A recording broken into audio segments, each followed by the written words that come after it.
Well, after the shutdown standoff ended, the Democrats were quick to race to the TV cameras and declare victory. The longest shutdown in American history will finally end today.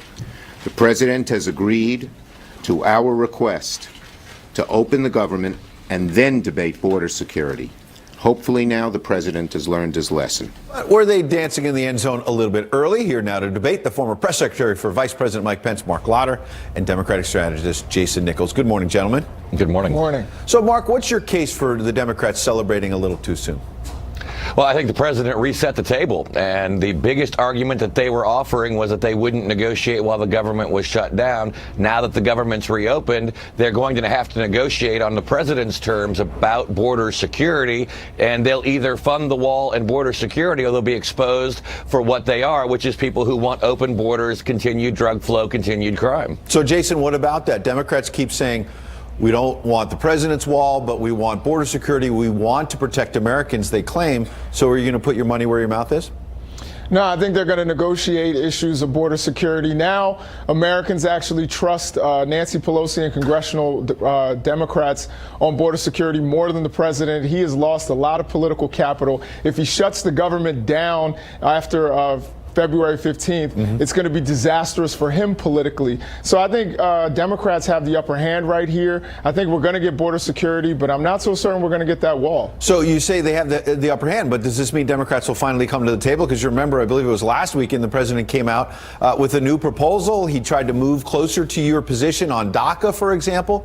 You guys never came to the table. Are you going to negotiate with this president? I think they're going to negotiate, but I think that he didn't offer anything really substantive. I think DACA was a temporary solution. He didn't offer a permanent solution for DACA recipients. Well, not a permanent solution, but pardon me, when you say he didn't offer anything substantive, he put it on the table. He said 3 years of protection for DACA, others as well who are here temporarily. He's not talking about deporting them. How is that not substantive?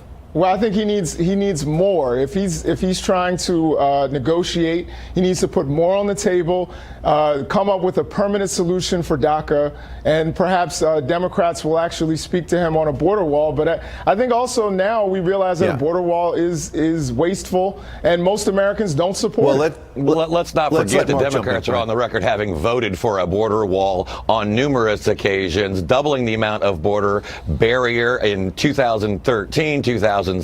It just shows the hypocrisy of Democrats that when President Trump is in office, they suddenly don't want a wall. Well, Mark, we already have 650 miles of border wall, and that's what you're referring to. We don't need any more. Much of the terrain is not conducive to crossing. We already know that border wall will not stop the flow of drugs because tell that to drugs the come Border through and tunnels. Customs Patrol experts who work on that southern border. They know the walls work. Tunnels.